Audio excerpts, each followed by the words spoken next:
হ্যাঁ, এই গুণাওয়ালা হাতটাও দিয়ে মালিকের সামনে কেমনে দাঁড়াবো? যখন আমার হাত কথা বলবে, পা কথা বলবে, চোখ সাক্ষী দিবে, বলে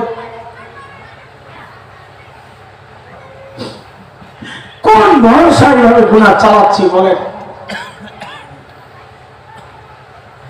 তা ওই মালিকের নাফরমানি করছে, ওই মালিকের যিনি আমাকে আপনাকে এতটা ভালোবাসেন, এতটা ভালোবাসেন। কত ভালোবাসে তুই বুঝো না, কত ভালোবাসেন দেখো না। আরে জানি আমি আর তুমি যখন দরজা বন্ধ করে ভেতরে গুনাহ করি, ভেতরে গুনাহ চলছে, আর আমার মালিক কত ভালোবাসে। ওই গুনাহ অবস্থায় দরজার নিচে দিয়া বাতাস আর অক্সিজেন পাঠাইয়া দিচ্ছেন যেন আমি মরে না যাই। সেই মালিকের নাফরমানি চলতেছে প্রতিনিয়ত। হ্যাঁ, গুনাহ ছাড়ে হতাশ হওয়ার কিছু নাই। মালিকের নিষেধ আসছে হতাশ হওয়া থেকে, কারণ আমার একজন আপন জন আছেন যিনি আমাকে খুব ভালোবাসেন, তার নাম গফফার। আমার এক আছেন, তার নাম কি বলেন না? কি না? গফফার চিনে? হ্যাঁ, গফফার চিনে? না না, গফফার চিনেন না। দুনিয়ার সবাই অপরাধীদের খোঁজে শাস্তি দেওয়ার জন্য, দুনিয়ার সবাই অপরাধী খোঁজে শাস্তি দেওয়ার জন্য, এমনকি সন্তান অপরাধ করলেও মা বাবা খোঁজেন শাস্তি দেওয়ার জন্য। আর গফফার ওই মালিক যিনি অপরাধীকে খোঁজেন মাফ করার জন্য। প্রতি রাতের শেষ রাতে এসে ডাকতে থাকেন, আলা মিন মুস্তাগফিরিন ফাগফির আলা, আছো কি কেউ গুনাহ করেছো এমন, আমার কাছে মাফ চাও, আমি মাফ করে দিব। বলে মাফ করবেন কত? তো জবাব আসতেছে, তুমি পাপ করেছো যত। মাফ করবেন কত? বলেন পাপ করেছ যত। তোমার পাপের শক্তির চেয়ে আমার মাপের শক্তি অনেক বেশি। এমন মালিক থাকতে হতাশ হওয়ার কিচ্ছু নাই। মুনাজাত করেছে মালিকের দুয়ারে, অনুতপ্ত হইয়া লজ্জিত হইয়া দুই ফোঁটা চোখের পানি ফালাইয়া বলে, মালিক ভুল করছি, আর করবো না, আমাকে মাফ করে দাও। তুমি তারা দিলে আমি যাবো কার কাছে? তুমি ছাড়া আমার আছে চাকি? এইভাবে বললে মালিক মাফ করে দিবেন। দোস্ত, গুনাহ ছাড়বো এক হুকুম আল্লাহর শুরুতে বলেছে আয়াত। আল্লাহ বলেন ইত্তাকুল্লাহ, আল্লাহকে ভয় করো। আল্লাহকে ভয় করা মানে আল্লাহর ভয়ে গুনাহ ছেড়ে দেওয়া। আর এক হুকুম হচ্ছে আখিরাতের জন্য নিজের সামান তৈরি করা। আমরা দুইটা অঙ্গীকার করলে এই কাজটা হয়ে যাবে। সাহাবীদের ওই চরিত্র লালন করলেই হয়ে যাবে। সেটা কি? আলহামদুলিল্লাহি ওয়া কাফা ওয়া সালামুন আলা ইবাদিহিল্লাযীনা ইসতাফা। أما بعد فأعوذ بالله من الشيطان الرجيم.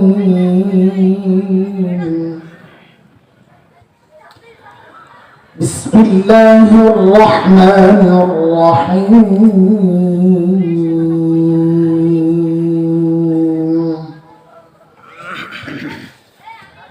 يا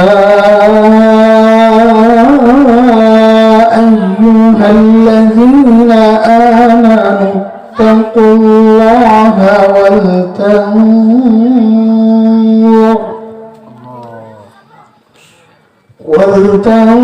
ولتنظر نفس ما قدمت لغد واتقوا الله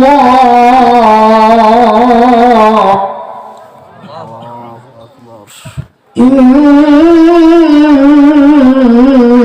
الله خبير بما تعملون.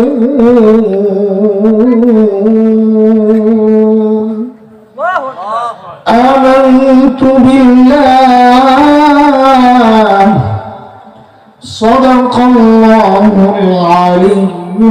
العظيم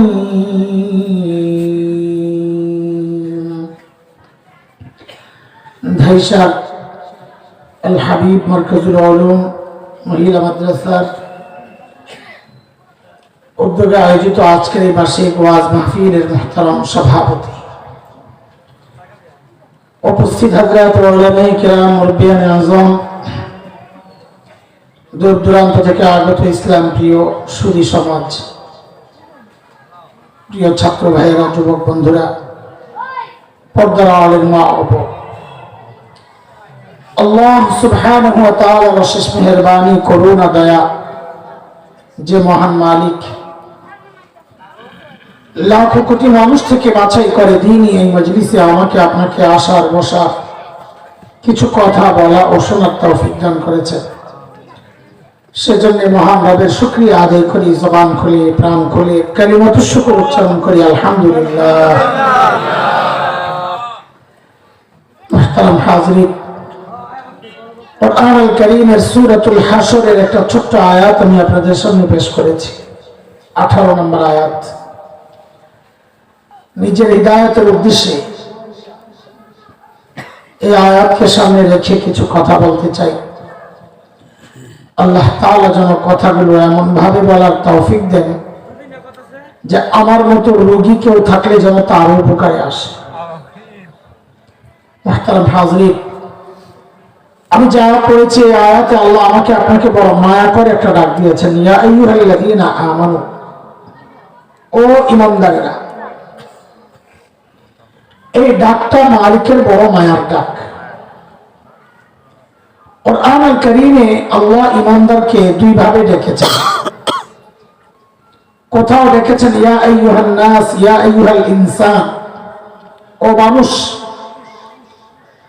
আর কোথাও ডেকেছেন ইয়া আইয়ুহাল্লাযীনা আমানু, ও ঈমানদারেরা। হযরত মুফতি শফি রাহমাতুল্লাহি আলাইহি বলেন, এই যে দুইটা ডাক, ও মানুষ আর ও ঈমানদারেরা, এই দুই ডাকের মধ্যে অনেক পার্থক্য। বলে কেমন? বলে আমরা আমাদের সন্তানকে ডাকার ক্ষেত্রেও এই পার্থক্যগুলো করি। আমরা আমাদের সন্তানকে দুই ভাবে ডাকি। কখনো নাম ধরে ডাকি, যেমন বলি আব্দুল্লাহ, কথার কথা। তো সন্তানের এই টাইপের ডাক শুনলে ভেতরে একটা অজানা আশঙ্কা কাজ করে যে ডাকের নমুনা কিন্তু ভালো না, আব্বা হয়তো রেগে আছেন। কিন্তু যখন বাবা আর সন্তানের যে সম্পর্ক, এই সম্পর্ক ধরে যখন বাবা ডাক দিয়ে বলেন আব্বু, তো সন্তান বুঝে আমার বাবা আমাকে মায়া করে ডাক দিয়েছে। ঠিক আল্লাহ তাআলা যখন ডাকেন ও মানুষ, যেন আল্লাহ নাম ধরে ডাকলেন, হয়তো রেগে আছে। কিন্তু যখন আল্লাহ আর বান্দার যে সম্পর্ক, ঈমানের সম্পর্ক, ওই সম্পর্ক ধরে যখন ডাক দিয়ে আল্লাহ বলেন ও ঈমানদারেরা, তখন বুঝে নেওয়া আমার মালিক আমাকে বড় মায়া করে ডাক দিয়েছেন। আমি যে আয়াতে কারিমা তিলাওয়াত করেছি, এই আয়াতে আল্লাহ বড় মায়া করে ডাক দিয়ে কি বলছেন? আল্লাহ বলেন, ইয়া আইয়ুহাল্লাযীনা আমানুত্তাকুল্লাহ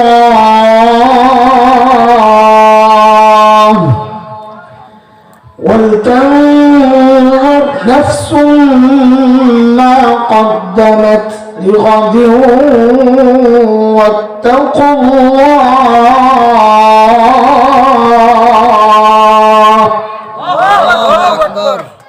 আল্লাহ দুইটা হুকুম করেছেন। ও ঈমানদারেরা, আল্লাহকে ভয় করো, এক হুকুম।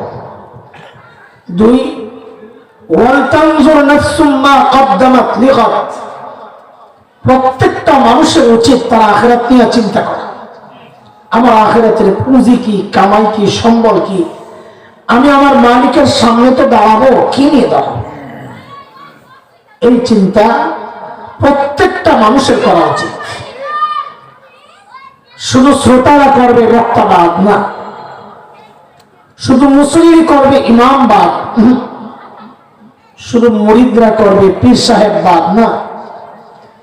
আল্লাহ বলেন এই চিন্তা প্রত্যেকটা মানুষের করা উচিত। বলে আখিরাতের চিন্তা করি বলেই তো শীতের মধ্যে বসে দিছি নাকি, না আরো কোনো কাম আছে? আখিরাতের আশায়। কিন্তু দোস্ত, আমাদের আখিরাতের চিন্তা করলো, আখিরাতের প্রস্তুতি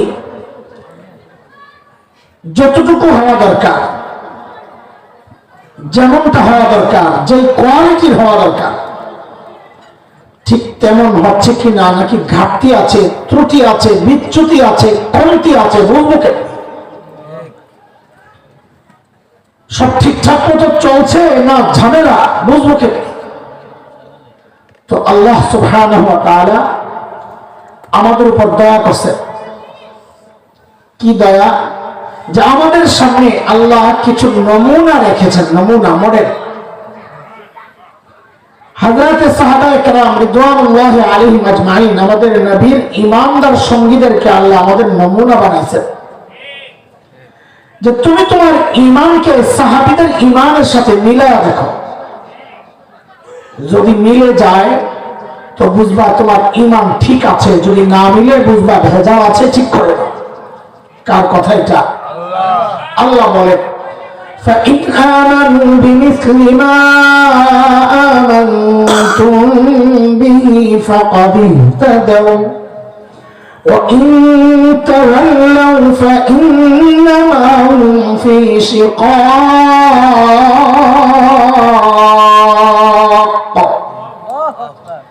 মানে তুমি তোমার তাকওয়াকে সাহাবীদের তাকওয়ার সাথে মিলাও। কেন মিলাবো? তো আল্লাহ যেন বলছেন কেন মিলাবা? কারণ সাহাবীদের তাকওয়ার পরীক্ষা আমি নিয়েছি, ওই পরীক্ষায় ওরা পাস, তোমারটা মিললে তুমিও পাস। কার কথা?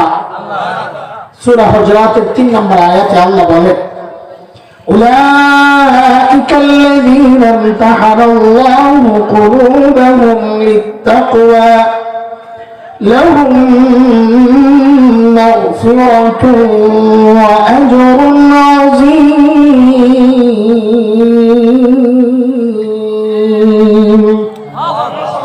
তো বলেন, আমার সাথে খুব যুক্ত থাকা লাগবে। বলেন আমাদের আমলকে কাদের সাথে মিলাম? সাহাবাদের সাথে। বলেন বলেন একটু সবাই বলেন সাহাবায়ে কেরাম। এই তোমরা বয়ান শুনতে এসো, এদিকে ওদিকে সব সামনে সব গুড়াগাড়া মাস্তান, এদিকে সব এদিকে ফাঁকা পুরা কর, একসাথে বসতে হলে আমার ঝামেলা লাগবে, খোঁচাখুচি করবা। সাবাস। হ্যাঁ, ওই যে সিপা সামনে শয়তান কোথেকে গাইছে বাদাম টাদাম খাইয়া, হাতে কি বাদাম নি পেটে শুরু বলছি আমার দেখা দেয় তুই খাস। আল্লাহ তো বলেন আমাদের আমলকে কাদের সাথে মিলাম?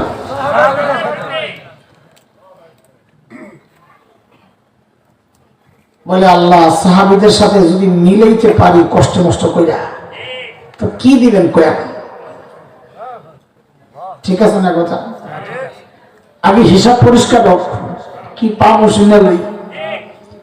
তো আল্লাহ সূরা তাওবার 100 নম্বর আয়াতের জবাব দিবেন, কি দিব?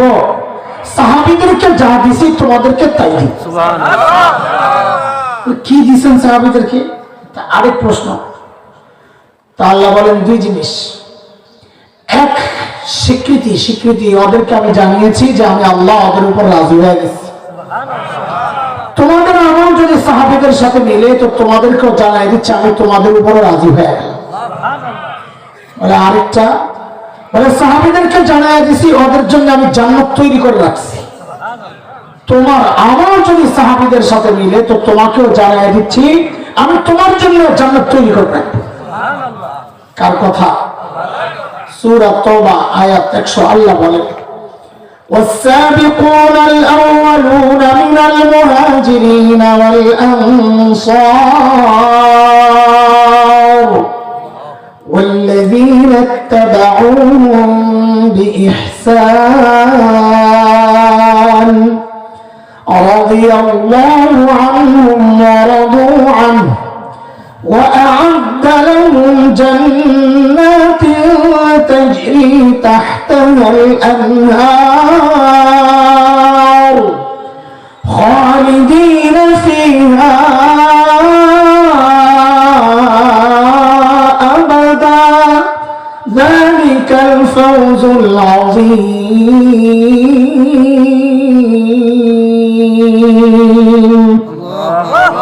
বলেন বলেন, কথা বলেন, আমাদের আমল কাদের সাথে মিলাবো? সাহাবায়ে কেরামদের সাথে। কিন্তু দোস্ত, সাহাবীদের সাথে আমাদের আমল হুবহু মিলবে না। কেন মিলবে না? কেন মিলবে? আমি আপনি সেজদা করি, আমাদেরকে সেজদা শিখাইছেন আমাদের উস্তাদ, আমাদের বাবা মা। আমি আপনি সেজদা করি আমার ইমামকে দেখে দেখে, আর সাহাবীকে সেজদা শিখাইছেন মুহাম্মদুর রাসূলুল্লাহ সাল্লাল্লাহু আলাইহি ওয়াসাল্লাম। মিলবে কোত্থেকে? নবী সেজদা করেন দেখে দেখে সাহাবীও সেজদায় যায়, মিলবে কোত্থেকে? ও তো এতক্ষণ কি বলে মিলানের কথা বলে? বলা হয়েছে, যেটা বুঝাতে চাওয়া হয়েছে সেটা হলো মিলবে না। আমাদের চেষ্টা করা দরকার কাছাকাছি যাওয়া, যত কাছাকাছি যাওয়া যাবে। আমাদের বড়রা বলেন, সোনার অক্ষরে লিখে রাখার মতো কথা, দুনিয়ার জিন্দেগিতে সাহাবীদের যত কাছাকাছি পৌঁছা যাবে, হাসরেও সাহাবীর তত কাছাকাছি ওঠা যাবে। এখন হাসরে কতটা কাছে উঠতে চাই, বাস দুনিয়ায় যতটা কাছে পৌঁছতে পারি। কিন্তু প্রশ্ন হচ্ছে, সাহাবীরা আছেন কত দূরে? ধরার জন্য যে দৌড় মারবো, যত বেশি দূর হবে তত স্পিডে দৌড় মারতে হবে, তাই না? কাছে হলে তো স্পিডে দৌড় মারা যায়, নাক মুখ ভাঙানো যায়। তা কত দূরে আছে? সাহাবীদের সাথে আমাদের পার্থক্যের একটু পয়েন্টটা বুঝেন। দেখেন, আমরা ছোটবেলায় লেখাপড়া করছি, একটু একটু খেলাধুলো করছি, করি নাই? এই বুড়ারা জোয়ান বলাবেন কথা কইস না, বুড়ারা কথা কম, খেলছেন না খেলেন নাই? আপনারা হ্যাঁ বললেন না, আমার একটু হিম্মত বাড়ে না, আমি শরম পাই যাই বুড়াগার সামনে। খেলছেন না?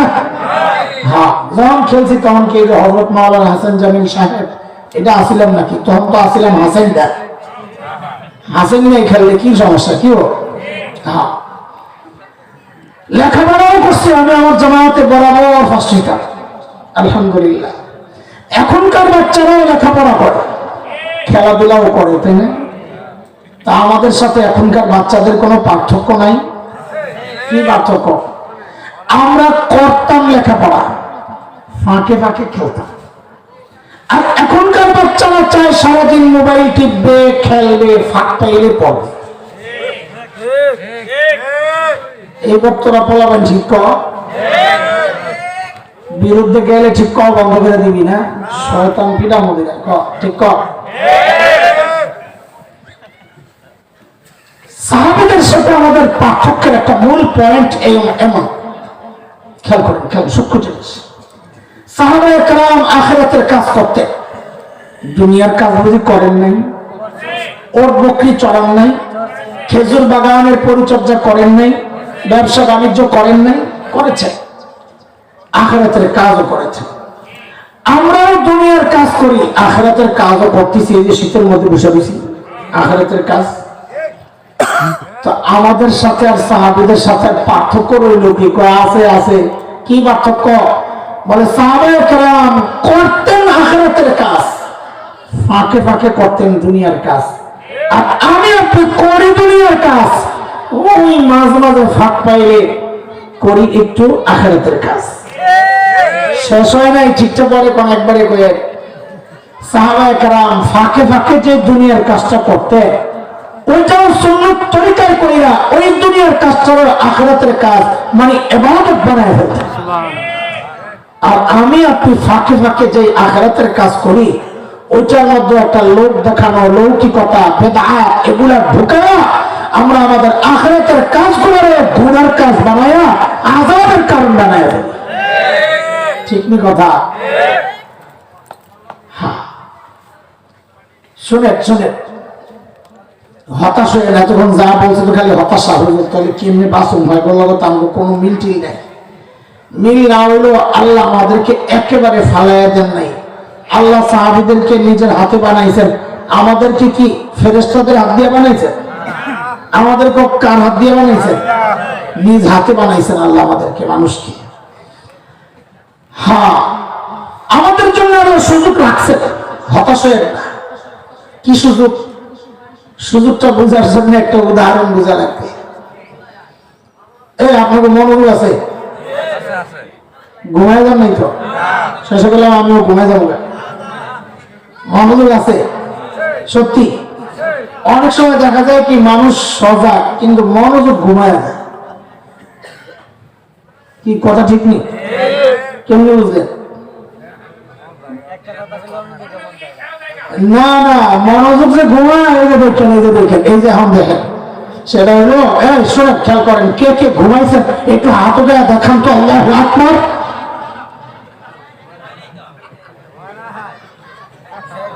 হাত উঠে কি জন্য? মনোযোগ ঘুমাইছে।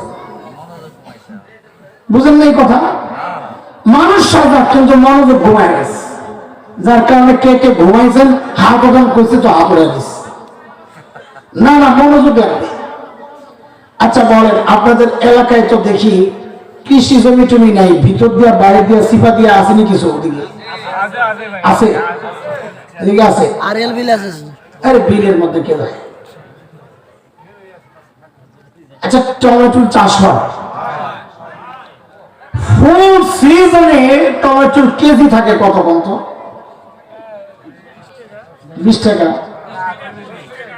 আচ্ছা 20 টাকায় দাও, ঠিক আছে। তাহলে বেশি চাষ হয় না আমাদের কুমিল্লা ওদিকে? বাপরে বাপ, যেই চাষ হয় রাস্তার দুই ধারে, ফুল সিজনে যখন রাস্তার দুই ধারে টমেটো স্টোর দিয়া কৃষকরা বসে থাকে, তো তাজা টমেটো দেখলে কিনতে মনে চায়। আমরা শহরের মানুষ গ্রামের এই তাজা ফসল দেখলে, সবজি দেখলে কিনতে মনে চায়। তো অনেক আগের কথা এগুলা, মাঝে মাঝে নামতাম কেনার জন্য, তো গিয়ে জিজ্ঞেস করতাম, চাচা কাকু কাকু কাকু কেজি কত? তো কাকু জবাব দিত মাঝে মাঝে এমন, বাজান যত দেন তত। মানে আমি বিপদে আছি, নিয়ে বাঁচা। তো গাঠি করে আইনা মাইপা, ঘরে আইনা মাইপা দেখতাম কত জানেন? 4 টাকা 5 টাকা কেজি পড়ে। 6-7 বছর আগের কথা বলতেছি। আচ্ছা আপনাদের তাই ধরলাম 20 টাকা কেজি, বুঝে শুনে জবাব দিবেন। বলেন তো এই 20 টাকার টমেটোটা ফ্রেশ না ভেজাল? বলেন বলেন। ফ্রেশ, ঠিক আছে। সিজনের জিনিস ফ্রেশ হয়, কিন্তু 4 মাস আগে টমেটোর কেজি খেয়েছেন কত?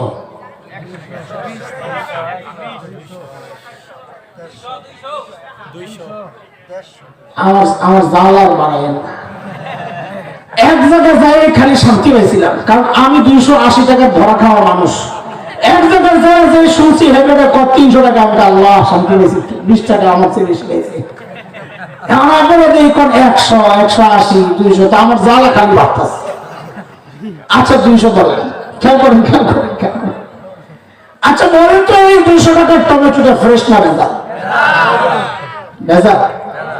কার মতটা হতো?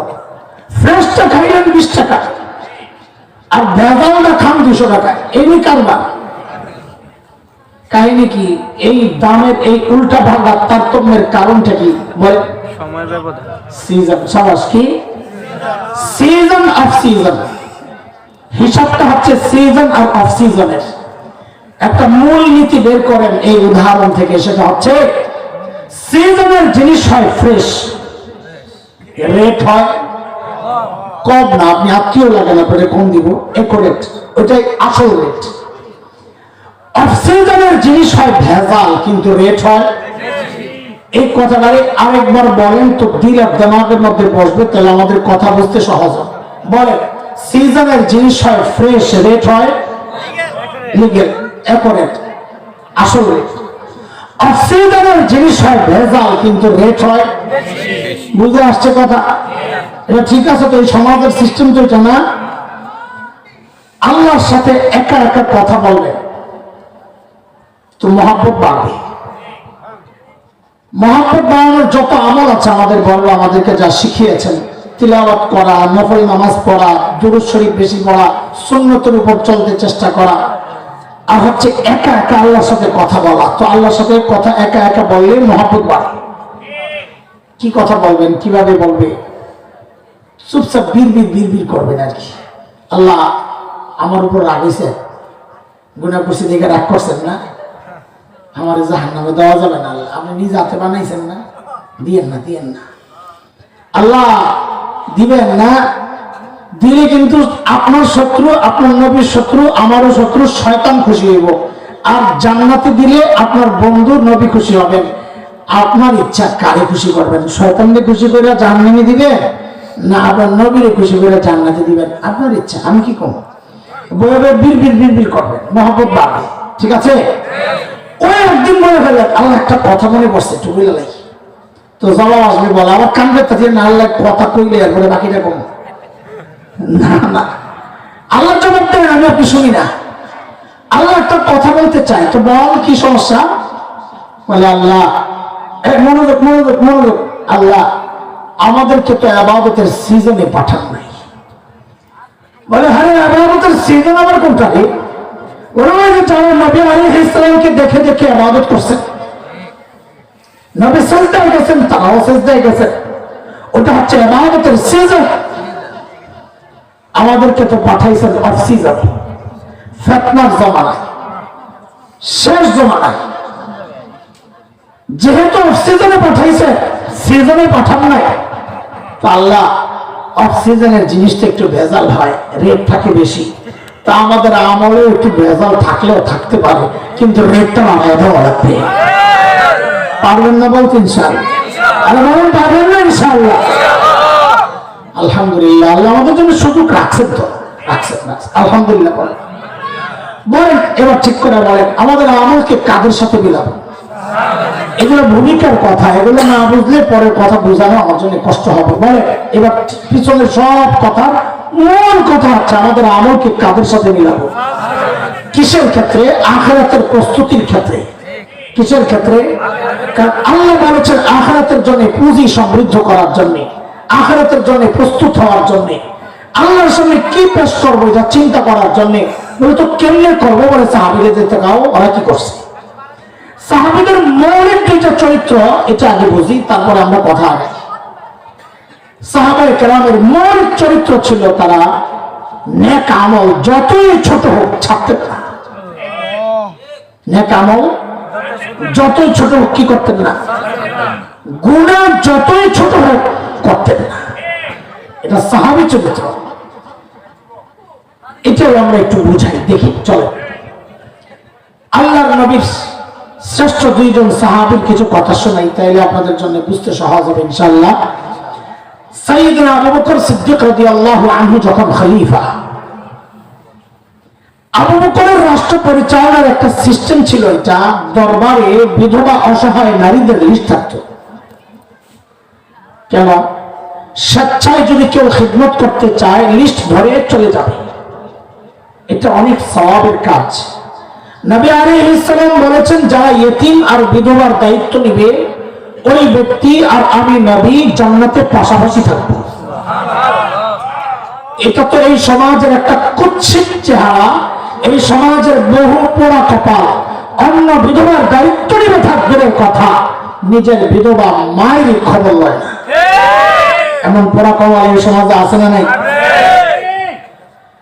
একদিন হযরত ওমর আসছে, ওই যে আখিরাত কামাইতে হবে, কারণ কি এটা দেখে না। সাহাবী চরিত্র এটা। লিস্টের নাম নিয়ে যাবে খেদমত করার জন্য। হযরত ওমর দেখেন যে লিস্টের সমস্ত নাম বুকড, কেউ না কেউ আছে নিজের নাম লেখায় যে এই বুড়ির কাম অমুকে করে, ওই বুড়ির কাম অমুকে করে। একটা নাম শুধু খালি, যার নামের পাশে কারো নাম নাই। সাইয়েদনা ওমর চিন্তা করলেন, তাই এই বুড়ির খেদমতটা আমি করি। ঠিকানা নিয়ে পরদিন সকালে ফজরের পরপর চলে গেছেন বুড়ির বাড়িতে। কখন? আমার সাথে কথা বলা লাগবে। কখন? কেন ফজরের পরে? কারণ সাহাবীরা দিনের কাজ শুরু করতেন সকাল সকাল। কারণ কি? নবী আলাইহিস সালাম যারা সকালে কাজ করেন তাদের জন্য আল্লাহর কাছে বরকতের দোয়া করতেন। পরদিন সকাল সাইয়েদনা ওমর বুড়ির দরজা নক করে বলে, মারে আপনার ঘরের কাজগুলো করার জন্য আমি ওমর ইবনুল খাত্তাব হাজির। বুড়ি ভেতর থেকে জবাব দেন, বাবারে প্রতিদিন যে আল্লাহর বান্দা আমার ঘরের কাজগুলো করেন, তিনি ইতিমধ্যে কাজ করে চলে গেছেন। হয়তো মোর কাজ করে গেছে গা, ফজরের পরে যে কাজ পায় নাই, তাহলে কাজটা হয়েছে কখন? কথা বলে না, ফজরের আগে কখন? কানে কাম বলে বুড়ি মা কি কে আসছে ওটা নামটা কত? বুড়ি করে নাম দাম জানি না, আর একটা কাম দেন, কাম দিয়ে করে যায় না, তোমাকে না তোমার কাম করাইতেছে, আমি আরো আগাম ওই চিন্তার সাইয়েদনা ওমর পরদিন তাহাজ্জুদের ওয়াক্ত বুড়ির দরজার সামনে দরজা নক করে বলে, মালিক আপনার ঘরের কাজগুলো করার জন্য আমি ওমর ইবনুল খাত্তাব হাজির। আরে বুড়ি হযরত ওমরকে অবাক করে আজকেও জবাব দিচ্ছেন, বাবারে প্রতিদিনকার মতো এই মানুষটা কাজ করে তো চলে গেছেন। কখন কখন? আর তাহাজ্জুদের সময় যে কাজ পায়নি, তো তার মানে কাজ হয়েছে আরো আগে। বুঝুন না কথা? হযরত ওমর কয় সর্বনাশ, এইটা কোন আল্লাহর বান্দা, আমার কাজের দরকার নাই, আগে বুজুর্গকে বের করা লাগবে। হ্যাঁ, এমন বুজুর্গ এত গোপনে কাম করে। পরদিন গভীর রাত সাইয়েদনা ওমর বুড়ির বাড়ির সামনে এক ঝোপের আড়ালে চুপচাপ বসে আছেন, অপেক্ষায় দেখবেন কে কাজ করার জন্য আসে। গভীর রাত হযরত ওমর দেখেন এক আল্লাহর বান্দা খালি পায়ে পা টিপে টিপে বুড়ির বাড়ির দিকে আগাচ্ছে। হযরত ওমর রেডি, আয়নাসকা কেড়াই দি যাই কাছে আসছেন, লাভ দেওয়া দাঁড়ায়, আমার দাঁড়ায় কে আপনি? বাপরে বাপ, ওমর আওয়াজ যে উঁচা, রাত গভীর অন্ধকার, আমার সামনে এমন কেউ দাঁড়ায় গেল তো আমি কাপড় নষ্ট করতাম। কিন্তু হযরত ওমর তার আওয়াজে ওই মানুষ ভয় পাবেন থাক দূরের কথা, উল্টা হযরত ওমর যাকে দেখছেন নিজেই চমকায় গেছেন। দেখেন ইনি আর কেউ না, খলিফাতুল মুসলিমিন আবু বকর সিদ্দিক রাদিয়াল্লাহু তাআলা। ওমর তো অবাক হয়েছে, আবু বকর আপনি? এটা কি? সারাদিন প্রশাসনিক কাজে ব্যস্ত থাকে, রাতে একটু ঘুমাবেন তা না, আপনি আসছেন বুড়ির বাড়ির কাম করতে। কেন রে ভাই, আমরা নাই? এই কাজগুলো আমাদেরকে দেয়া যেত না? হযরত আবু বকর কি জবাব দিলেন শুনে খুব মনোযোগ, জবাবটা আমি আপনাদেরকে এখন দেব না। হযরত আবু বকরের জবাবটা আমি একদম বয়ানের শেষে শোনাবো। কেন? কারণ জবাবটাই আমার বয়ান। জবাবটা এখন কেন দিব না? কারণ জবাবটার ওজনটা কত এটা বোঝার আগে আবু বকরের ওজন বোঝা লাগবে। কারণ ব্যক্তির ওজনের কারণে কথার ওজন ওঠানামা করে। যেমন আপনাদেরকে বুঝাই, এলাকার একটা পরিচিত ভিক্ষুক আপনাকে বললেন কালকে একটু দেখা করে তোমার খুশি করে দেব, আপনি মনে মনে হাসবেন, নিজে ভিক্ষা করে খায় আবার আমার বলে খুশি করবে। আর প্রধান উপদেষ্টা এখন ডক্টর সাহেব, ইউনূস সাহেব, আপনি যদি কালকে দেখা করো তোমাকে খুশি করে দিব, আপনারা কি করবেন জানি না, আমি তো সারা রাত ঘুমাইতাম, কি জানি পাইতাছি আল্লাহ জানে। কেন? কথা তো একটাই। এই পরিবর্তন কেন? ওই যে ব্যক্তির ওজন বেড়েছে তো কথারও ওজন বেড়েছে। আবু বকর কত বড় মানুষ আগে একটু শুনে আসে, চলে কত বড় মানুষ আবু বকর, আল্লাহু আকবার। একদিন হযরত ওমর আসছেন, দুই দোস্তরে নিয়ে আগে হযরত ওমর আসছেন একদিন আবু বকরের কাছে। আবু বকর একটা কথা কইতে চাই। কোন দোস্ত? কোন? আবু বকর, আমি ওমরের জিন্দেগির যত আমল আছে যা করছি সব আপনার দিয়ে দিতে চাই।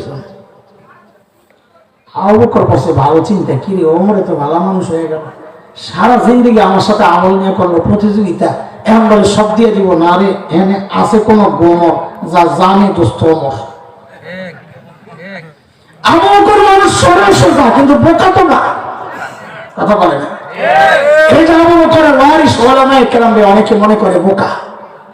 ওই যে আমার মতো বেচারা সহজ সরল মানুষ কি হুমকিটা দিছে, আমরা উড়ে গেছি বেটা, একটা ভালো আলাদা কথার মধ্যে নিশ্চয়ই কেউ ডিস্টার্ব করছে, এইভাবে বলতো না। সহজ সরল মানুষ খেপে গেলে কিন্তু খবর আছে, আমাদের হুমকি দিয়ে বিপদে পড়লেন না, শেষে ফাটাই ঘুরে এলে শেষ কিছু করতে পারতেন না। এখন কিন্তু সময় ভালো না, 16 বছর দিচ্ছে না, আর কত দিবেন? এবার একটু হজম করেন। কি কথা বল না আপনারা?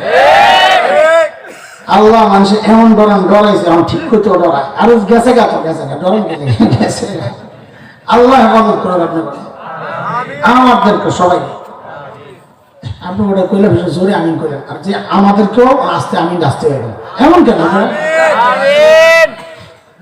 সব পাশে নিজের করে শুনল না আল্লাহ আল্লাহ আল্লাহ শুনেন যার সিনায় আসমানি ইলম সে বোকা হয় না বোকা তো তারা যারা আসমানি ইলম থেকে বঞ্চিত হযরত আবু বকর কি ছিলেন না বোকা যে ছিলেন না যদি উদাহরণ শোনেন তাহলে বুঝবেন সূরা লাহব যখন নাজিল হয়েছে এই কার সম্পর্কে নাজিল হয়েছে সূরা লাহব আরে মহিলাকে শাসন নাই তো এত ডরেন কেন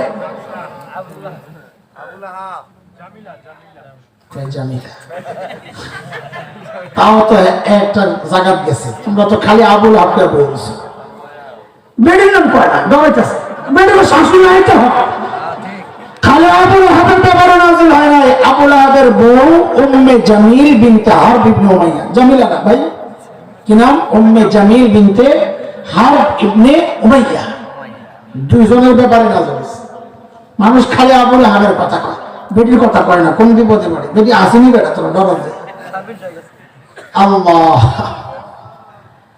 উম্মে জামিল যখন শুনছে ওর ব্যাপারে সূরা নাজিল হয়েছে তোরও সাইজ করাইবা বেটি আসলে আগের থেকে গরম মাস্তান বেটি আছে না শহরে এমন কিছু আপনারা তো দেখেন না আমরা সায়েন্স ল্যাবরেটরি থাকি তো নিউ মার্কেট এলাকায় তো রমজানে দেখার দুর্ভাগ্য হয় বিশেষ করে গ্রামে আছে না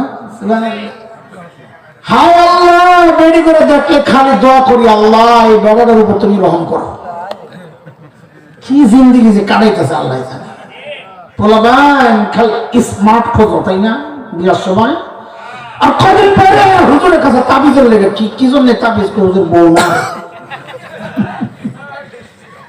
আবুল হাবের বউ আসলে ওইরকম মার্কা যে শুনছে ওর বিরুদ্ধে সূরা নাযিল হয়েছে ও একটা পাথর বলেছে নবী আলাইহিস সালামকে মারবে খুঁজতে খুঁজতে কাবার কাছে চলে গেছে নবী আলাইহিস সালাম কাবার পাশে বসে বসে কোরআন আল কারীমের তিলাওয়াত করতেছে সাইয়েদনা আবু বকর পাশে বসে বসে পাহারা দিচ্ছে আবু বকর দেখছেন উম্মে জামিল আসতেছে ওর মতিগতি ভালো না হাতে পাথর বুঝে গেছে নবীকে মারবে কানে কানে বলতেছেন ইয়া রাসূলুল্লাহ উম্মে জামিল আসতেছে ওর মতিগতি ভালো হাতে পাথর আপনাকে মারতে পারে নবী আলাইহিস সালাম বলেন কি আবু বকর ওকে আসতে দেন চিন্তা করেন না ওকে আসতে দেন কেন কোন জামিল আয়েশা তো আমারে দেখবেই না ওই উম্মে জামিল কি কানা তো নবী বসা একটা সুস্থ মানুষ সকলায় একটা জন্তু জলজন্তু মানুষের দেখবো না এটা আপনার অবাক লাগে না তো অবাক লাগে সুবহানাল্লাহ পড়বেন বাচ্চাইয়া আরে শীতের মধ্যে এই যে এই চাদরের ভিতর থেকে আটটা বাইর করতে না খারাপ লাগে কথা কইতেও কি কোনো সমস্যা তো কথা বল না কেন আবের করে না তাকবীর দেওয়া লাগবে না আর ভিতরে ঢুকান কিন্তু কথা বলে আমরা এগুলো চাদর সুতর আমারটাও খুলুন আপনার কথা ঘর খুললাম কথা না বলে খবর আছে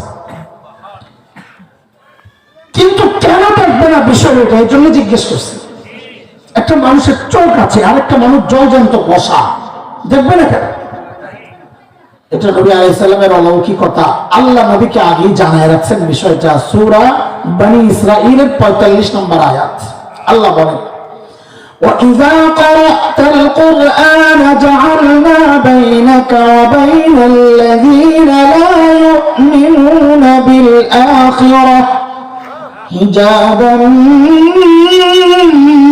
مَسْتُورًا নবী আপনি যখন তিলাওয়াত করবেন আপনার বেঈমানদের মাঝখানে আমি নিরাপত্তা পর্দা দিয়ে দেব আর আপনাকে দেখবি না সুবহানাল্লাহ ঠিকই উম্মে জামিল আয়েশা খালি খোঁজে আবু বকর বুঝছে সামদু তুমি তো দেখো না না পাই ধরছে আবু বকর নয় মোল্লা তখন তো মোল্লা পায় নাই যা কইছে সময়ের শব্দ দিয়া তাফসীর করলাম আর কি মোল্লা তো দোস্ত কই দেখেন অবস্থা আবু বকর বসে কি বিপদে যদি বলে লা আমি জানি না তাহলে মিথ্যা কথা হয় আবু বকরের সিদ্দিক যাইব কারা? আর যদি বলেন নবী এই যে বসা, এই যে আবু বকর মেরে খেব কেন? অন্য যে আবু বকর করবো, এই যে অন্য জামিল করবো, কই যে এত দেখা না। দেখছেন কারণ আর কি পেস লাগছে। সাইয়েদনা আবু বকর দেখেন কি বিচক্ষণ। ওই যে বলতেছিলাম আবু বকর কি ছিলেন না, বোকা ছিলেন না। সাইয়েদনা আবু বকর যে উম্মে জামিল জিজ্ঞেস করছে তোর বন্ধু কোথায়, আবু বকর আস্তে করে জবাব দিয়ে দিয়েছেন খুঁজে দেখো না। কি কইছে? কি বলছে? সত্য না মিথ্যা? কোনটাই? ও হুজুররা জানে, আপনারাও যারা গ্রামার পড়ছেন, নির্দেশ, নিষেধ, প্রশ্নবোধক এগুলা জুমলা ইনশাইয়া। কি হুজুররা জুমলা ইনশাইয়া, এর মধ্যে সত্য মিথ্যা থাকে না। তার মানে উম্মে জামিল মনে করছে আবু বকর জানে না, আমারে খুঁজতে কয়। যাওয়ার সময় আমরা ঢাকায় পোলাবেন সাপার জন্য বেশি দাম গো, যাওয়ার সময় করে জারি জারি মেরে তোর দুস্তরে করে খালাম ছেলাম জলাম ফেলাম করে দেওয়া গেছে। আবু বকর মানুষ কি ছিলেন না? আরেকটা শুনে মনে পড়ছে, যেহেতু হিজরতের সময় নবী আর আবু বকর যাচ্ছেন মদিনার পথে, মনে আছে? জানেন তো না? মক্কা থেকে খবর ছড়ায় দেওয়া হয়েছে, ধরে দিতে পারলে 100 পুরস্কার। সবাই খুঁজতেছে। খবরটা ছড়াইতে ছড়াইতে ছড়াইতে ছড়াইতে এমন জায়গায় গেছে যারা নবীও চিনে না, আবু বকরও চিনে না, ওরাও খুঁজতেছে যদি লেগে যায়। ঠিকই এক গ্রুপ পায়ে গেছে নবী আর আবু বকর, কিন্তু চিনে না। আবু বকর সামনে, নবী পেছনে। ধরছে আবু বকর, ধরে জিজ্ঞেস করতেছে মাম্মা লোকের নাম কি? ধ্যান আবু বকর বলছে কি বিপদে, যদি বলে লা আরিফ, আমি এ লোক চিনি না, তা আবু বকরের সিদ্দিক কাটা দেবো মিথ্যাবাদী।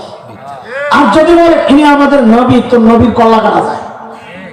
আবু বকর দেখেন কি বিচক্ষণ, যে জিজ্ঞেস করছে তোমার সাথের লোকটা কি, তা আবু বকর বলেন কি হাযার রাজুল ইয়াহদিনি, এই লোকটা আমারে রাস্তা দেখায়। আচ্ছা আপনারা তো না বুঝাই যা কর কইছেন, কিন্তু বুঝার পরে আরেকবার বললেন।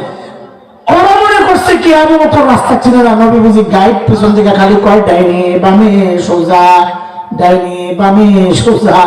কিন্তু আবু বকরের নিয়ত এটা ছিল না, আবু বকরের নিয়ত ছিল আরেকটা, হাযার রাজুল ইয়াহদিনি ইলাল জান্নাহ, এই লোকটা আমার জান্নাতের রাস্তা দেখায়।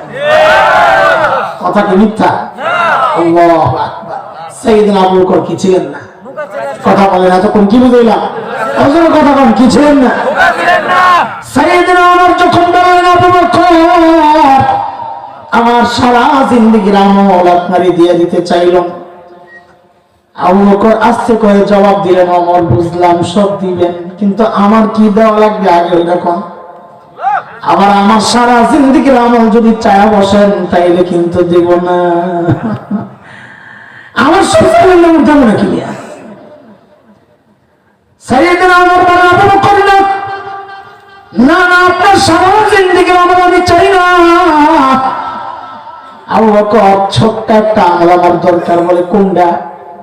বলে ওই যে হিজরতের সময় নবীর সাথে সাউর গুহায় 3 দিন যে লুকায়া ছিলেন, আবু বকর ওই 3 দিন আমারে দিয়া দেন, আমি আমার সারা জিন্দেগির আমল আপনারই দিয়ে দিব। কথা কয়েন, কথা কয়েন, লাইনে থাকেন, আমার সাথে টাচে থাকেন। কয়দিন? কয়দিন বিনিময়ে? বলেন বিনিময়ে? হিসাবটা মিলে? মিলে? এটা সম্ভব? তাহলে নিশ্চয়ই ওই 3 দিনে আছে এমন কোন গুমর যেটা জানতেন হযরত ওমর, যে 3 দিনে এমন গুমর আছে যে ওমর বুঝছেন আমার সারা জিন্দেগির আমলের চেয়ে 3 দিনের দাম বেশি। ঠিক কিনা? ওমর তো বোকা না যে এরকম বোকামি করবো সব দিয়ে দেবো 3 দিন দাও। ওমরও কি বোকা নাকি? আরে না, সুবহানাল্লাহ। আল্লাহ সেই গুমরটা একটু জানার জন্য মনোযোগ লাগবে, আগ্রহ লাগবে। আপনাদের আসেনি সেটা? বাবা সবে তো লাগতেছে, বাকি আল্লাহ জানে ভিতরের কি অবস্থা। শোনেন শোনেন, খেয়াল করেন। আপনারা না শুনলে আমার সমস্যা নেই, আমি তো প্রতিদিন কইতেই আছি, কিন্তু আপনারা না শুনলে আপনাদের ক্ষতি। আমি তো কালকে আর আসুন না, বুঝে আসছে না কথা? আপনাদের এখানে আসার আগে আমাদের মসজিদে মাসিক একটা ইসলাহি প্রোগ্রাম হয় প্রতি ইংরেজি মাসের দ্বিতীয় বুধবার। ওইটা সেরে চলে আজকে কোথাও মাহফিল নাই ছিল না। সকালে হেলিকপ্টারে যাওয়ার কথা ছিল কি বলে ঈশ্বরগঞ্জ ময়মনসিংহ এর পরে এয়ারপোর্ট যাওয়া বলেছি 1 ঘন্টা 1.5 ঘন্টা 2 ঘন্টা। হুজুর আজকে হেলিকপ্টার উড়ানো যাইব না, যে কুয়াশার কাল্লা আমারে বাঁচাইছে। ঠিক আছে ভাই টাটা আয় পড়ছি। তো আজকে আর কোথাও প্রোগ্রাম করি নাই। কথা বলার উদ্দেশ্য হচ্ছে ওই আসিও কথা বই নেই, এখনো বলতেছি। আমার সমস্যা মনোযোগ দিয়া না আসলে লস আপনাদের।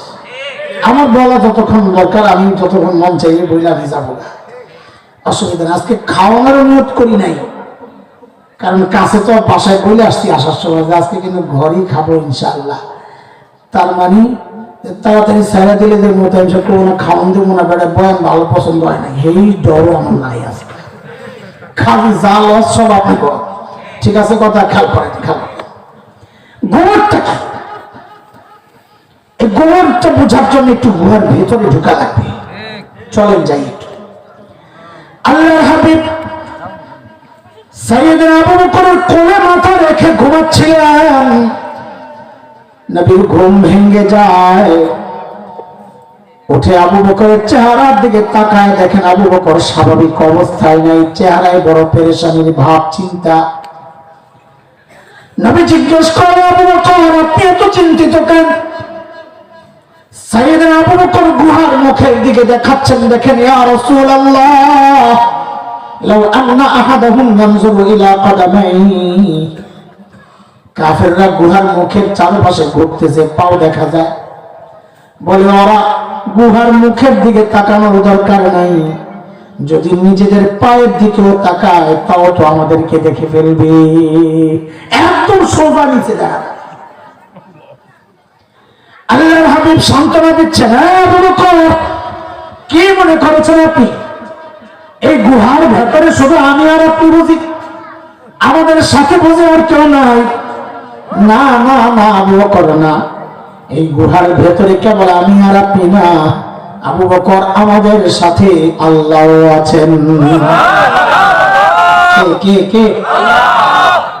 আল্লাহ তাআলার নবীর এই সান্ত্বনার বাণীটুকু এতটা পছন্দ হয়েছে, আল্লাহ তাআলা কোরআন আল কারীমের সূরা তাওবার একটা আয়াতের টুকরা বানায়া নাযিল করে দিয়েছেন। মালিক বলেন, إذ هما في الغار إذ يقول لصاحبه لا تحزن إن الله معنا। الله أكبر। এই গোমর খেয়াল করেন, অমরের গোমর বুঝাইতেছি, মনে আছে তো? মনে আছে তো? চল। আল্লাহ তাআলা বলেন ইয হুমা ফিল গার, দুইজন যখন গুহার ভেতরে। এ বলেন তো দুইজন মানে কে? নবী আর জোরে বলেন নবী আর। ইয হুমা ফিল গার ইয ইয়াকুলু লিসাহিবিহি, একজন যখন তার সাহাবীকে বললেন, একটু বুঝে শুনে জবাব দেন, এই সাহাবী মানে কি? কে কে কে কে? মুফাসসিররা পারে না, লাফায়া ওঠে। কারবার দেখছো আবু বকর কই যেতেছে গা? ওই কই খেয়াল করো নাই? কি ওলামায়ে কেরাম বেশি মজা পাইবেন জিনিসটা, সাধারণরা বুঝলে তো অবশ্যই মজা পাবেন ইনশাআল্লাহ। বলে দেখো আবু বকরের মর্যাদার কাছে অন্যদিকে। বলে কই গেল? বলে আল্লাহ বলতেছেন, একজন যখন তার সাহাবী আবু বকরকে বললেন, তার মানে আবু বকর যে নবীর সাহাবী, এটা আল্লাহ কোরআনুল কারীমের মধ্যে স্বীকৃতি দিয়ে দিলেন। এখন কেউ যদি আবু বকর সাহাবী হয়েছে এই কথাকে যদি কেউ অস্বীকার করে, তো সাথে সাথে তার ঈমান চলে যাবে। কারণ আবু বকর সাহাবী, এটা কোরআন দ্বারা স্বীকৃত। কিন্তু ওমরের গোমর এই জায়গায় না, ওমরের গোমর সামনে। সেটা কি? নবীর বক্তব্যটা হচ্ছে ওমরের গোমর। নবী কি বললেন? আবু বকর লা তাহজান, আপনি পেরেশান হবেন না, ইন্নাল্লাহা, আমার হাতের দিকে দেখেন, ইন্নাল্লাহা মা'ানা, আল্লাহ আমাদের কোথায় কোথায় কোথায় কোথায়? ওমর কয় শ্বাসে কারবার, আবু বকর বেড়ায় চলে গেছে ধরা ছোঁয়ার বাইরে। এর ধরার আর কোনো রাস্তা নাই, একটাই রাস্তা, 3 দিন লেগে গেল। কেন কেন তা বুঝেন, খুব সূক্ষ্ম, খুব সূক্ষ্ম, মনোযোগ লাগবে। এই জন্য বারবার ঘুরাইতেছি করা কথা আমাদের মনোযোগ আকর্ষণের জন্য। কেন ওমর কি খবর বুঝলেন এখানে? কারণ ওমরের চিন্তা, ওমর সম্পর্কে নবী কি বলেছেন, নবীর মূল্যায়নটা কি, ওমরের সাথে নবীর সম্পর্কের লেভেলটা কি। তো নবীর লেভেল বলেছেন এক হাদিসে, ওমর লাউ কানা বাদি নবিয়্যুন লাকানা ওমর, আমার পরে যদি কেউ নবী হতো তো ওমর হতো। কবে কবে কবে কবে জোরে বলেন, কবে কবে? ওমর বুঝে গেছেন, সারা জিন্দেগি আমল করে নবীর সাথে আমার লেভেলটা পাইলাম কি? নবীকে ওমর, আপনার সাথে আমার সম্পর্কের লেভেল হচ্ছে বাদিয়তের, মানে আগে আর পরে। আমি আগে, আপনি সারা জিন্দেগি আমল করে পাইলাম আগে আর পরে সম্পর্কের লেভেল। আর আমল কর 3 দিন গুহার নবীর নাম কর, আপনার সাথে সম্পর্কের লেভেল কিন্তু ওমরের মতো বাদিয়তের না, আগে আর পরে না, না না, সাথে সাথে আল্লাহ আপনার সাথে, আমি আপনার সাথে।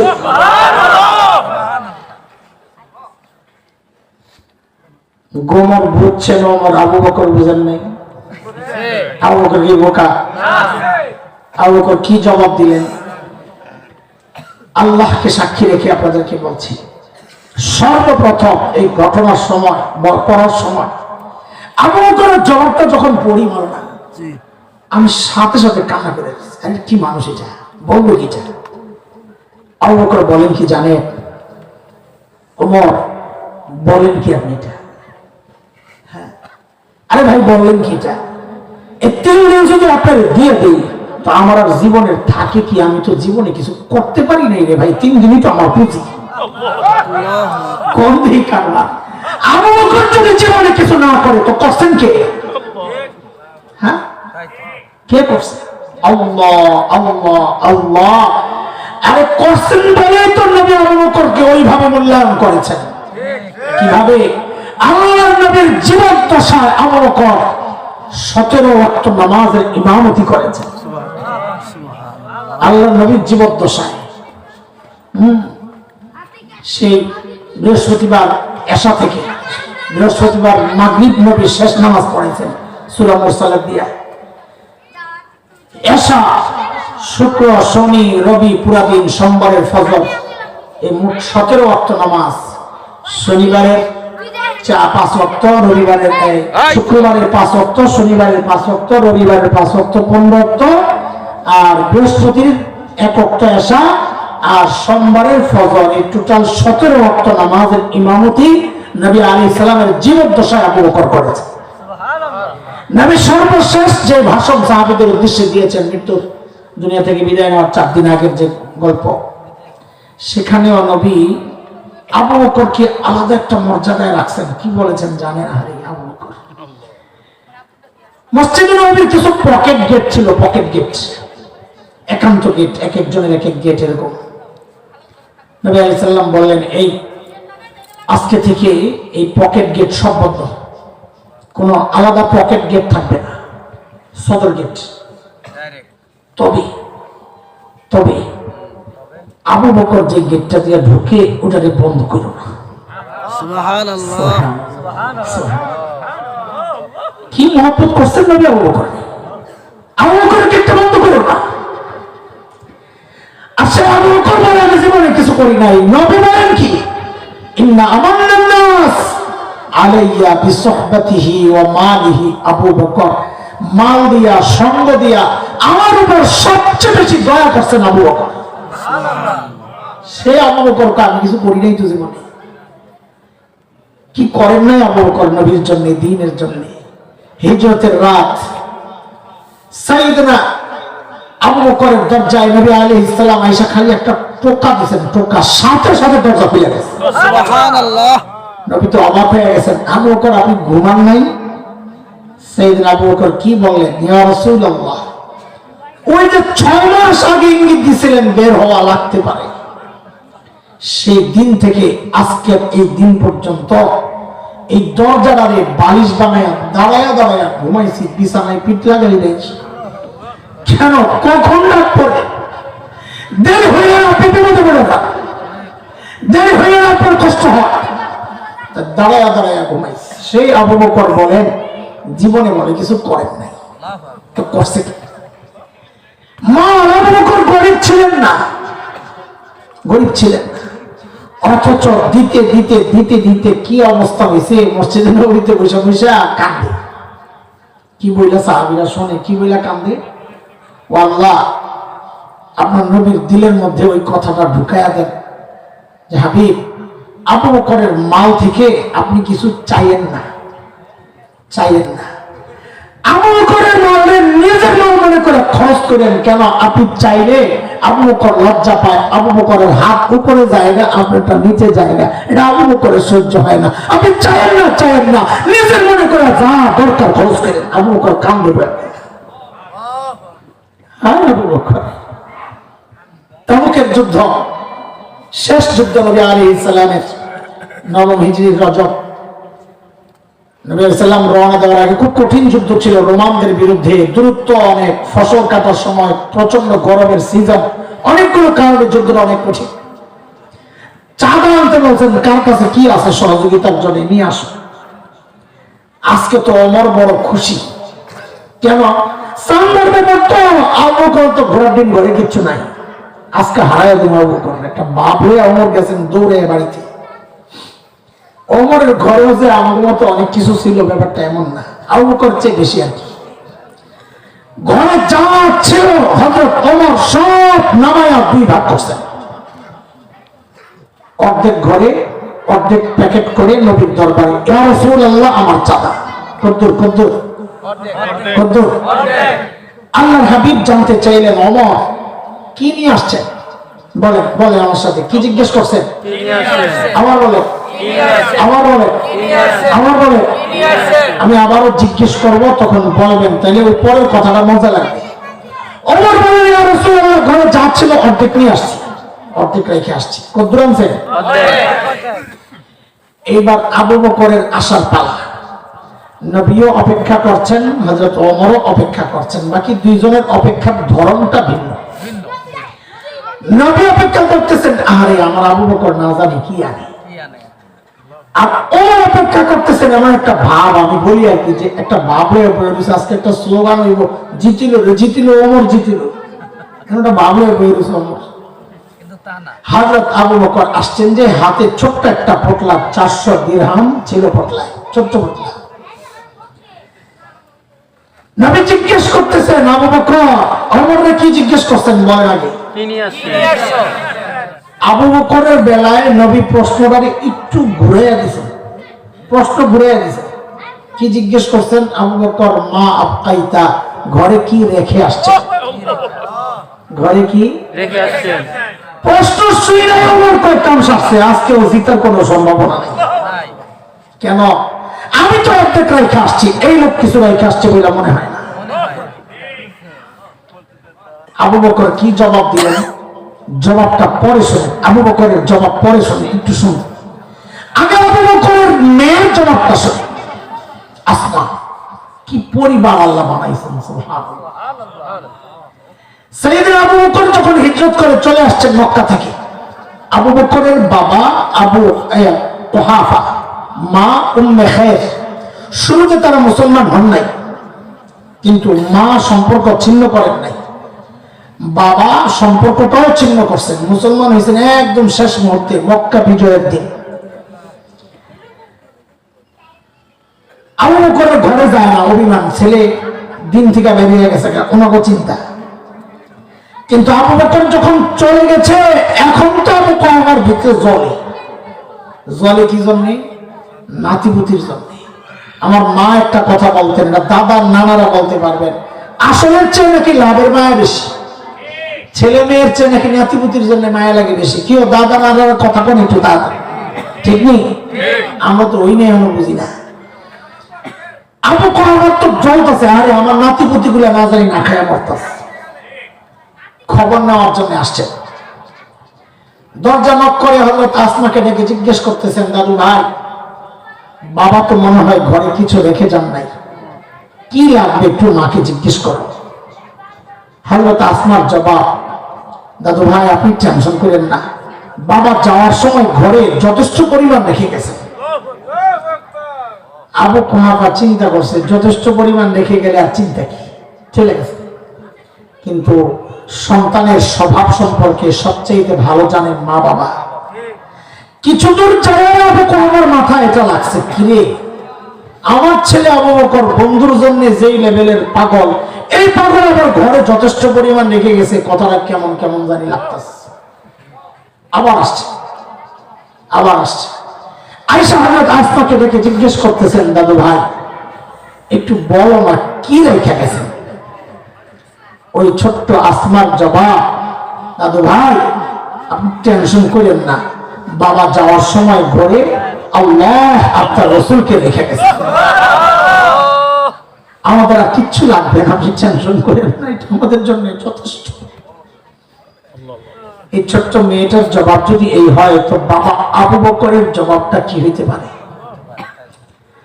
আল্লাহর হাবিব যখন জানতে চাইলেন আবু বকর মা কাইতা ঘরে কি রেখে আসছেন, সাইয়েদনা আবু বকরের জবাব, ইয়া রাসূলুল্লাহ আসার সময় ওই যে ঘরের বেড়াগুলো খেজুর পাতার বেড়া, আসার সময় থাপড়ায়া আসছে। কেন? মাঝে মধ্যে সুই গেতে রাখতাম, সুই থাপড়ায়া আসছি যেন একটা সুই পর্যন্ত ঘরে থেকে না যায়, ওই সুইটা যেন আমার কোন মুজাহিদ ভাইয়ের কাজে আসে।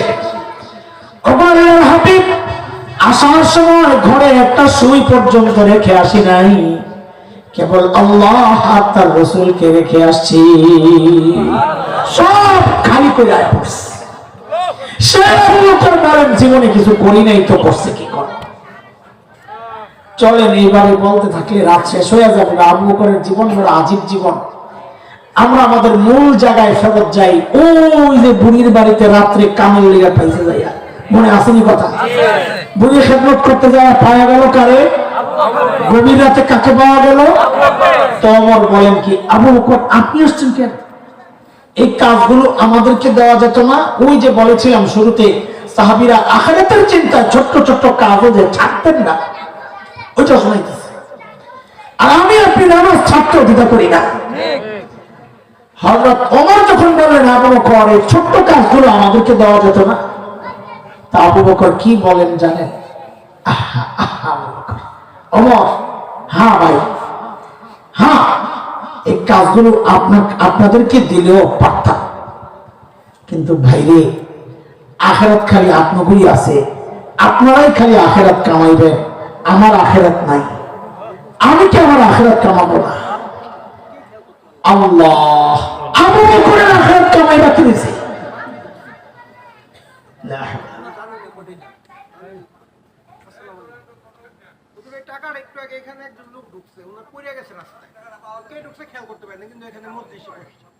আচ্ছা ঠিক আছে, যার টাকা হারাইছে সে এসে মসজিদ থেকে নিয়ে যাবে, ঠিক আছে, জাযাকাল্লাহ। কারো টাকা হারাইলে এখান থেকে নিয়ে যায়। আচ্ছা ঠিক আছে, ওইগুলি ভাই যান, এত পেরেশান। আল্লাহ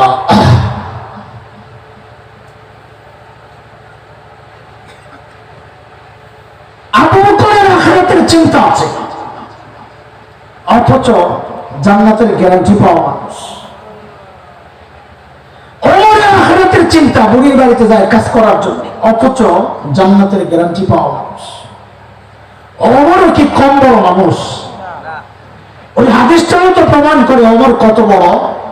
নবী বলেছেন আমার পরে কেউ নবী হলে কি হতো? এটাও কি কম কম কথা বলেন? হ্যাঁ, এক হাদিসে আসছে নবী বলেন ওমর ফিল জান্নাহ, ওমর জান্নাতি। আমি আপনি হকের উপর চললে কি বলা হয়? লোকটা হকপন্থী, তাই না? ওমর সম্পর্কে নবী বলছেন উল্টা কথা, কি দারাল হাক্কু হাইসু দারা, ওমর যেদিকে যায় হক তার পেছনে পেছনে যায়, মানে ওমর হকপন্থী না, বরং হক ওমরপন্থী। সুবহানাল্লাহ, কত বড় মানুষ ওমর। আল্লাহর হাবিব বলেছেন সাল্লাল্লাহু আলাইহি সাল্লাম, পড়েন না ওমর যে রাস্তা দিয়ে চলো শয়তান ভেড়া ওই রাস্তায় থাকে না, আরেক রাস্তায় যায়। জান্নাত থেকে নবী যখন আসছেন দুনিয়ায়, তো জান্নাতের বিবরণ দেখছিলেন নবী। সেখানে নবী বলেছেন, আমি জান্নাতে ওমরের বাড়িটা দেখছি, কি যে সুন্দর বাড়ি। আমার মন চাইছিল একটু বাড়িটার ভেতরে ঢুকি, না জানি ভেতরটা কত সুন্দর, কিন্তু ঢুকি নাই। কেন ঢুকি নাই? কারণ ওমরের যে প্রেস্টিজ, আত্মমর্যাদা, গায়রত, ওমর যদি মাইন্ড করে, এই জন্য আমি ঢুকি নাই। এই কথা শুনি না সাইয়েদনা ওমর বাচ্চাদের মতো হাউমাউ করে কান্না শুরু করছে। আমি কাছে ইয়া রাসূলুল্লাহ, আপনার সাথে আমার আত্মমর্যাদা বোধ, কেন একটু ঢুকেন না? এত বড় মানুষ ওমর, জান্নাতের গ্যারান্টি পাওয়া ওমর, অথচ আখিরাতের চিন্তায় কতটা বেকুল থাকতেন। তো জীবনের শেষ সময়টা একটু দেখেন, অল্প সময়ের মধ্যে আমি শেষ করবো, শেষ কথাগুলো একটু মনোযোগ দেন, তাহলে পুরো কথাটা কি বলতে চাইছি বুঝবেন। হযরত ওমর আবু লু'লু নামক এক অগ্নি পূজারীর ছেলে বিচারে হাসছে, নিজের বিরুদ্ধে রায় দেওয়ার কারণে ওমরের প্রতি ক্ষেপা একটা খঞ্জর কিনছে, খঞ্জর বিষ মাখাইছে খঞ্জরে। ফজরের নামাজের সময় নিজের পরিচয় গোপন করে অতর্কিত হামলা চালায়া হযরত ওমরের পেটে যখন চালা, সাইয়েদনা ওমরের নাড়িভুড়ি বের হয়ে গেছে। বিষক্রিয়ায়, বিষের যন্ত্রণায় হযরত ওমর বেহুশ হয়ে গেছে। একজনের কোলে মাথা, শুয়ে আছে, বেহুশ হয়ে পড়ে আছে মসজিদে নববীর ফ্লোরে। একটু হুঁশ ফিরছে, তো নামাজের পানি, ওযুর পানি আনাইছে। এর মধ্যে একজনের কাপড় ছিল টাকর নিচে, নিজে মরে, দিনের ব্যাপারে কতটা সিরিয়াস ওমর, ওই অবস্থায় তার কাপড় ঠিক করছে না, টাকর উপরে কাপড় ওঠাও, দেখছেন অবস্থা। এরপর হযরত ওমর কি করলেন, এটা হলো বিষয়।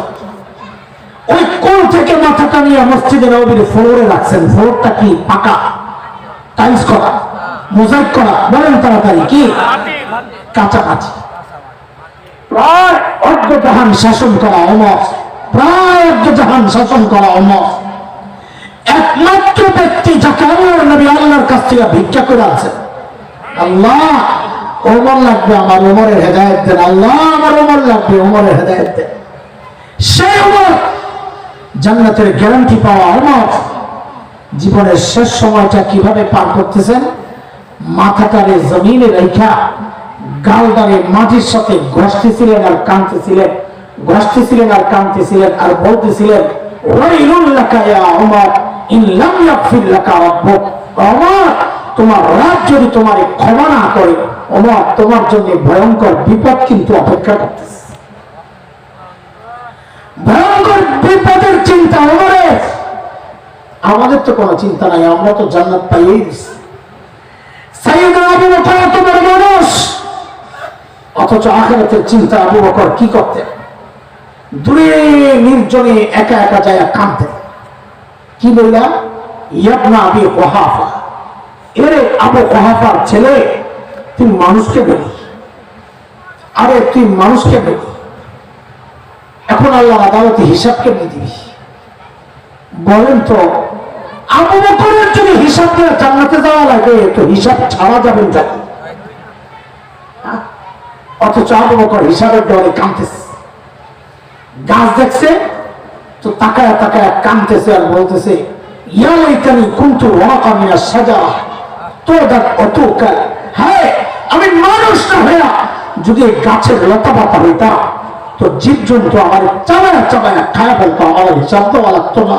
এখন আমি আবু বকর কেমনি হিসাব দেবো? কোথায় আবু বকর, কোথায় হাসান জমিরা? আর এমন ফিকির আর অস্থিরতা হওয়ার কথা ছিল আমার মতো জালিমের, আমার মতো জালিমের। আমি তো বটেই, অধিকাংশের চেহারার দিকে তাকাইলে মনে হয় না মানুষটার আখিরাতের কোনো চিন্তা। হ্যাঁ, মৃত্যু যন্ত্রণার কোনো চিন্তা আছে, অধিকাংশের চেহারার দিকে তাকাইলে মনে হয়।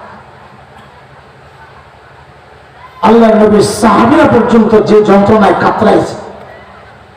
এক সাহাবী মৃত্যু মুখে নবী কাছে যায় দেখেন যে আরে খুব কষ্ট হইতেছে, মালাকুল মউতকে নবী সুপারিশ করছেন, মালাকুল মউত একটু সহজ করা যায় না, খুব কষ্ট হইতেছে। মালাকুল মউতের জবাব, ইয়া রাসূলুল্লাহ, আপনার সঙ্গীদের জন্য সহজই তো করতেছি, একটা আঙ্গুল রাখছি মাত্র, অন্যদের বেলায় তো 5 আঙ্গুল দিয়ে তাই না ভাই করে আছে কারো কোনো?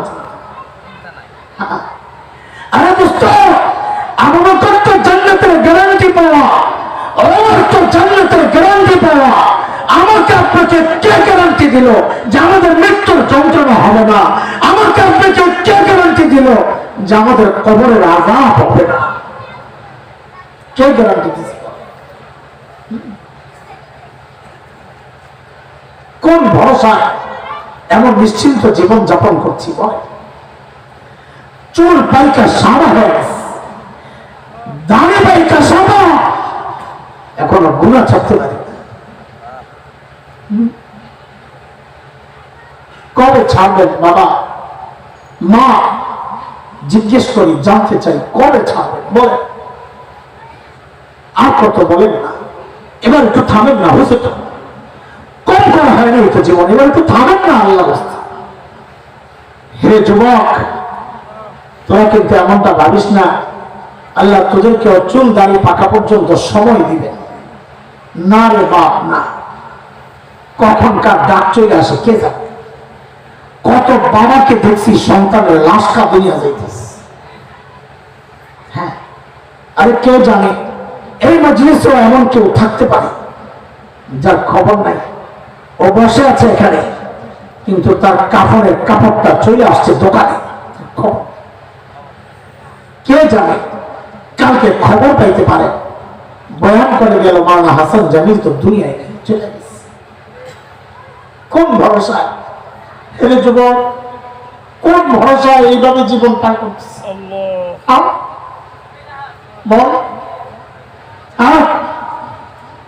আমার কথাগুলো হৃদয়ে টাচ না করলে, নাও করতে পারে আমি তো অপরাধী, এর চেয়ে ভালো করে বোঝানোর ক্ষমতা আমার নাই রে বাপ। আমি বলে কি শেষ অস্ত্রটা ব্যবহার করে দেখি কাজ হয় কিনা।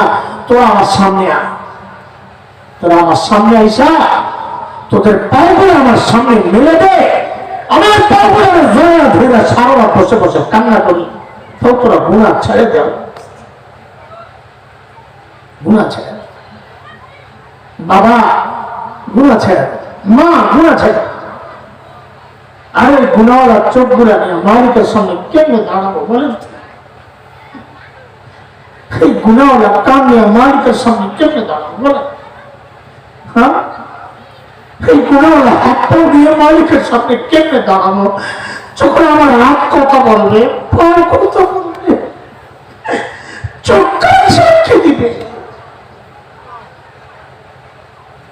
বলে। কোন ভরসায় ভাবে গুনাহ চালাচ্ছি বলে? তা ওই মালিকের নাফরমানি করছে, ওই মালিকের যিনি আমাকে আপনাকে এতটা ভালোবাসেন, এতটা ভালোবাসেন। কত ভালোবাসে বুঝো না, কত ভালোবাসেন দেখো না। আরে জানি আমি আর তুমি যখন দরজা বন্ধ করে ভেতরে গুনাহ করি, ভিতরে গুনাহ চলছে, গুনাহ চলছে, আর আমার মালিক কত ভালোবাসে, ওই গুনাহ অবস্থায় দরজার নিচে দিয়া বাতাস আর অক্সিজেন পাঠাইয়া দিচ্ছেন যেন আমি মরে না যাই। সেই মালিকের নাফরমানি চলতেছে প্রতিনিয়ত। হ্যাঁ, গুনাহ ছাড়ে হতাশ হওয়ার কিছু নাই। মালিকের নিষেধ আসছে হতাশ হওয়া থেকে, কারণ আমার একজন আপনজন আছেন যিনি আমাকে খুব ভালোবাসেন, তার নাম গফফার।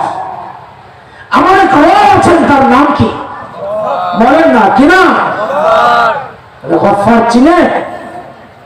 হ্যাঁ, গফফার চিনে? না না, গফফার চিনেন না। দুনিয়ার সবাই অপরাধীদের খোঁজে শাস্তি দেওয়ার জন্য, দুনিয়ার সবাই অপরাধী খোঁজে শাস্তি দেওয়ার জন্য, এমনকি সন্তান অপরাধ করলেও মা বাবা খোঁজেন শাস্তি দেওয়ার জন্য। আর গফফার ওই মালিক যিনি অপরাধীকে খুঁজেন মাফ করার জন্য। প্রতি রাতের শেষ রাতে এসে ডাকতে থাকেন, আলা মিন মুস্তাগফিরিন ফাগফির লাহু, আছো কি কেউ গুনাহ করেছো এমন, আমার কাছে মাফ চাও, আমি মাফ করে দিব। বলে মাফ করবেন কত? তো জবাব আসতেছে, তুমি পাপ করেছো যত। মাফ করবেন কত? বলেন পাপ করেছ যত। তোমার পাপের শক্তির চেয়ে আমার মাপের শক্তি অনেক বেশি। এমন মালিক থাকতে হতাশ হওয়ার কিচ্ছু নয়। মুনাজাত করেছে, মালিকের দুয়ারে অনুতপ্ত হইয়া লজ্জিত হইয়া 2 ফোঁটা চোখের পানি ফালাইয়া বলে, মালিক ভুল করছি, আর করবো না, আমাকে মাফ করে দাও। তুমি তাড়াইয়া দিলে আমি যাবো কার কাছে? তুমি ছাড়া আমার আছে চাকি? এইভাবে বললে মালিক মাফ করে দিবেন। দোস্ত, গুনাহ ছাড়বো এক হুকুম আল্লাহর শুরুতে বলেছে আয়াত। আল্লাহ বলেন ইত্তাকুল্লাহ, আল্লাহকে ভয় করো। আল্লাহকে ভয় করা মানে আল্লাহর ভয়ে গুনাহ ছেড়ে দেওয়া। আর এক হুকুম হচ্ছে আখিরাতের জন্য নিজের সামান তৈরি করা। আমরা 2টা অঙ্গীকার করলে এই কাজটা হয়ে যাবে। সাহাবীদের ওই চরিত্র লালন করলেই হয়ে যাবে। সেটা কি? আমার সাথে বলেন, নেক আমল যতই ছোট হোক ছাড়বো না।